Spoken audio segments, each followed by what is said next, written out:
Car dealers want to get you in the door. Commercials are everywhere trying to lure you in. But is leasing right for you? Our TV6 reporter Tanya Spencer and the people at Angie's List have tips on what to think about before updating your ride.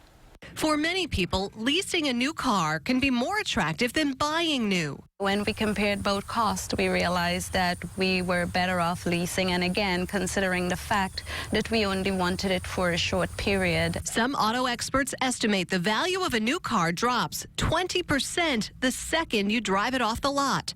Jeff Roush says this is common at his dealership in Westfield, so the number of people leasing is up. We run anywhere right now from 40 to 50% lease of all our new vehicles. Lease payments are usually lower than loan payments. You could be paying between $160 to well over $1,000 for 36 months. Remember that when you're leasing, you're going to get a new car every few years, but you're always going to have a car payment, even though your car payment's probably less than if you were buying the car. If I ever have anybody disgruntled with a lease, it's because they way underestimated their miles.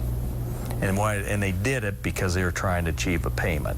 Before you lease or buy or even walk into the dealership, make sure you know what you can afford. And don't just think about the monthly payment, also think about the residual value of the car, the price that you would pay if you wanted to buy the car out of the lease. And that was Tanya Spencer reporting. Angie's List wants to make sure you fully understand the lease agreement before signing. Also, ask about gap insurance coverage. If you have it and the leased car is wrecked, it will cover the difference between the car's actual market value and the remaining balance on the lease. For more tips from Angie's List and a slew of other consumer issues, just head to theindychannel.com.